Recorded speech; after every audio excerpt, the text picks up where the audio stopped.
Good morning, everybody. Welcome to Coffee with Christiana, and we're on week 3 of demo days. Yay! So today I am demonstrating one of my absolute favorite things, and that is pom poms.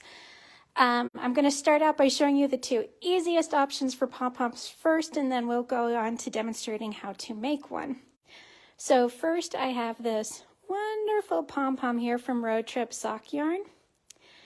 And these guys have a snap on the bottom of them, and they are $16.99. These are really cool. They are fake fur, and what you do with these guys, I have one on this fun little hat that I made here. So what you do is you sew the snap back onto the top of your hat, and then you snap the pom on top. This is really great for laundering your project because you obviously don't want to put your pom through the wash. So you just pop it off and then put your hat through the wash, and then once it's dry you put it back on. So you see there's the snap bottom there, there's a snap back there, and then all I have to do is just snap that into place. So that is option number 1 for pom poms. So again, that is the Road Trip Sock Yarn pom poms, and they are $16.99 each, and they do come with the little snap on them. So easy option number 2 is the Alpaca Poms by Toft. These guys, oh my gosh, they're so soft. They're so fun to play with because they're just squishy and soft. Just to let you know that the alpaca fur used for these is humanely harvested from animals that have passed from natural causes. They do this in order to help the alpaca ranchers still make money off of the animals that have passed. So this means that nothing is going to waste. So with these guys, you'll notice there is a string attached to the bottom of this. And what you would do is you split the 2 strings apart. And I had this already threaded and my needle fell out of it. I hate it when that happens. So you would thread this through your needle and take your hat or whatever project you want to attach the pom to, and you would feed this through where you want it to go. And obviously I can't take the tag off this guy, so I can't do a full demonstration of this. So you would, and my needle fell out again. Oh my goodness, you guys, I'm batting 0 this morning. Let me thread that back in. Maybe. Easier said than done, right? Okay. So then I would take this and feed it through wherever I want it to go. So if I want it centered on the top of my hat, I'm going to put it through there. And then I would repeat with the second set of strings, but I'd go through on the opposite side. And then on the inside of the hat, what I would do is just tie a bow with the 2 sets of strings. So just a simple bow. And then same thing, if you need to launder your hat, you would just untie the bow, pull the strings out, oops, and then this hat is safe to launder. The alpaca poms, again, you don't want to run these through a washing machine. In fact, you want to try to avoid washing them at all, period. You can kind of spot clean if you do get something on it. Same thing with the faux fur Road Trip Sock Yarn poms. If it gets a little something on it, you can spot clean, but you definitely don't want to wash these guys. So option number 3 would be to make your own pom pom. So we've got these absolutely wonderful pom pom maker sets. We've got all 4 sizes in here, so it's $18.95 for 4 pom pom makers. And I've got 1 pom partially started. And so here's how these guys work. If you've never seen these before, they come in this really cool, I'm not even sure what shape you'd call that. It's a circle with like 2 ends pointing out of it. So to make your pom pom, if you notice right here, there are a couple little doors, as I like to call them.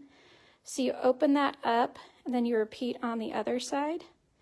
What you want to do is make it so that it's straight across. And so I've already got this pom pom half wrapped, so then that way you guys don't have to sit there and watch me wrap an entire pom-pom.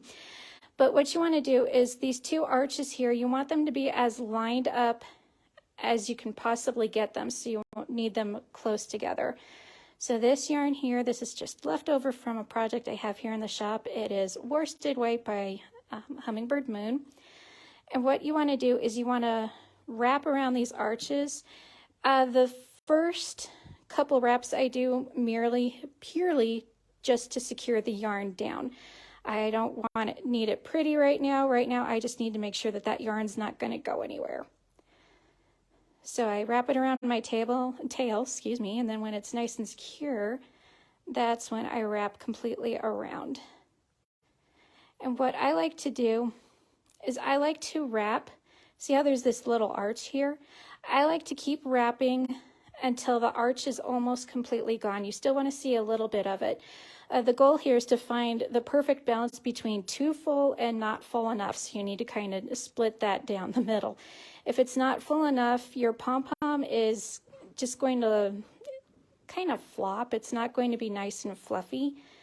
And if you get it too full, then it's just too hard to cut, it's too hard to wrap, and the pom-pom maker will literally blow open on you. So just keep wrapping around, and you need these guys to try and stay as close together as you can. And the first few rounds of wraps, that is basically the only time you have to get those adjusted. And I'm just going to keep wrapping and wrapping. You want to use pom-pom maker dependent on the size of your yarn. If you want to make a big fluffy pom-pom like one of these guys, I would recommend using no smaller than worsted weight on those. In fact, bulky weight would be better. It just keeps you from having to wrap a lot. So if you're using DK, fingering some of the smaller yarns, the two smaller pom-pom makers are better. I would avoid using cotton. Cotton doesn't tend to fluff up very nicely once you get it wrapped.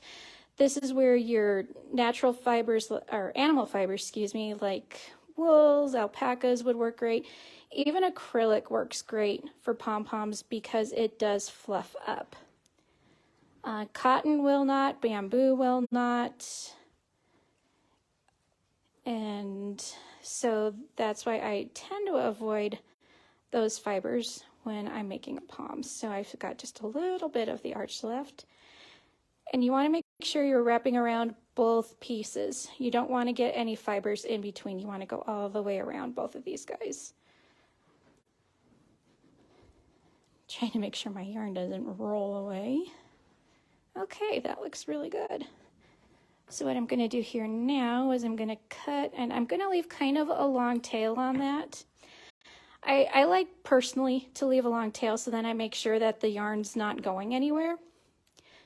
So if you notice, there were two pieces here and they've got a little track running down the middle. So you want to take your scissors, and truthfully, the sharper the better, and you want to cut down that track. I have to go off camera there for a second to make sure I've got my scissors in the right place. So see how you can see this track now. And then I'm going to repeat that on both sides. As you're doing that, use your non-dominant hand to hold the pom-pom maker shut. Otherwise, when you start cutting this, it's going to want to follow the fiber and pop open. So you cut that all the way around. And you want to make sure that there are no fibers remaining in the track. The track needs to be perfectly clear, which we've got here. Now, here is where your plant-based fibers come in really handy. I've got some bamboo here. Cotton works great for this step too, and we're going to use that to tie the pom-pom shut. The reason those plant-based fibers work great here is because when you pull it, it's not going to break, whereas the animal fibers can break depending on how much tension you put on them. So I've got my little track here, and where I ran my scissors earlier, that's where I want to stick this yarn, and then I want to pull it until it disappears into the track. So what we're doing is we are tying the pom-pom shut. And this is a trick that Gail showed me. She uses a surgeon's knot as her first knot to tie this shut. So instead of going through once, you go through the loop twice. And then you pull this as tight as you can. And that's where using cotton comes in handy, because when you're pulling that tight, the cotton won't break. So I tied like 2 or 3 knots just to make sure, whereas the bamboo will break apparently. Tie it 2 or 3 times to make sure it's good and tight, and then you pop the doors open on this. And then in the middle right here, you can't see it right now, there's a pin holding this guy shut. So if you grab both of these circles on both sides, pull it apart, there's that pin, and that pin is what's holding this guy together. So now I've got a pom-pom, and I just shake it out. And at this point in time, what you can do, see, there's my really long tail that I left, but you can just take a pair of scissors and kind of clip it to where you want the pom-pom to be. If it's a little too big, you can use your scissors and cut it down a little. You can also make the fibers more even now, because no matter how careful you are, you're always going to have a couple of fibers that just want to stick out a little bit more. So you just kind of cut around, and then you use your tie to put it into your hat. Again, kind of similar to the Toft pom-pom. What I would do is stick both tails through your hat, tie it in a nice little bow, then that way when you go to launder it, you can pop the pom-pom off. These kinds of poms that you make can be laundered, but I prefer not to, just because the fibers could come out and make the pom-pom a little limp and wimpy. So I don't launder them. I just tie them on the inside of the hat and then untie them when I go to launder my hat. And then you can just tie it back in when you're done. So those are my pom-pom demonstrations for today. And if you have any questions, be sure to put questions in the chat line. So for our Demo Days promo this week, we have 20% off the Toft Alpaca Poms, 20% off the pom-pom makers, and 20% off of the Road Trip Sock Yarn Poms using code POM20 on the website. That's POM20. And if you come into the shop and want to buy any of these pom-pom accessories, be sure to mention at the register that you saw this on Demo Days and you'd like the 20% discount. That code is good until Friday. So I hope you guys enjoyed watching me make a pom-pom, and I hope this inspires you to make pom-poms, use pom-poms. You don't necessarily have to put them at the top of a hat. I've seen people put them on the corner of scarves, and that's really cute. There are some shawl patterns out there too that have just little tiny pom-poms like what you'd use this guy to make, all up and down the sides. So you're basically limited by your imagination. Thanks for the cotton is definitely, thanks Jennifer, the cotton is definitely the best fiber to use to tie the pom-poms shut with. So thanks for watching, Jen, and I hope you all have a lovely Tuesday, and we will see you later. Bye.